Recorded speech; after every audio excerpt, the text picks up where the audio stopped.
জাপার কাঁধে ভর করে আপা ফিরে আসতে পারে। এবং আমরা এটি বলেছি, বাংলাদেশের গোয়েন্দা সংস্থা 18 সালে নির্বাচন করেছে, 14 সালে নির্বাচন করেছে, 24 সালে নির্বাচন করেছে। সুতরাং আমরা যতটুকু মনে করছি, বাংলাদেশের গোয়েন্দা সংস্থা এবং আমাদের প্রতিবেশী রাষ্ট্রের গোয়েন্দা সংস্থা তারা এরকম একটি প্ল্যান করছে, জাতীয় পার্টিকে আবারও বিরোধী দল বানানো। এটা আমরা প্রধান উপদেষ্টাকে জানিয়েছি, তিনি আমাদেরকে বলেছেন তাই নাকি, তিনি একটু বিস্মিত হয়ে আমাদেরকে জানিয়েছেন।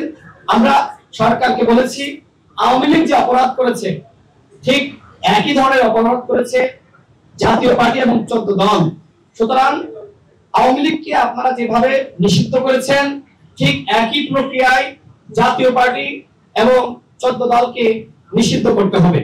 আমরা প্রধান উপদেষ্টাকে স্মরণ করিয়ে দিয়েছি, আমাদের দল গণ অধিকার পরিষদের পক্ষ থেকে জাতীয় পার্টি এবং 14 দলকে নিষিদ্ধ করার জন্য তার বরাবর একটি স্মারকলিপি দিয়েছিলাম এবং নির্বাচন কমিশনেও আমরা আরেকটি অভিযোগ দিয়েছিলাম, যাতে করে জাতীয় পার্টি এবং 14 দলের নিবন্ধন স্থগিত করা হয়।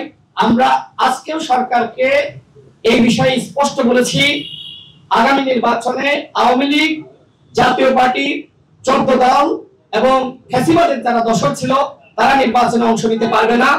আওয়ামী লীগকে যেভাবে নিষিদ্ধ করা হয়েছে, জাতীয় পার্টি এবং 14 দলকে একই প্রক্রিয়ায় সাংগঠনিক কার্যক্রম নিষিদ্ধ করতে হবে।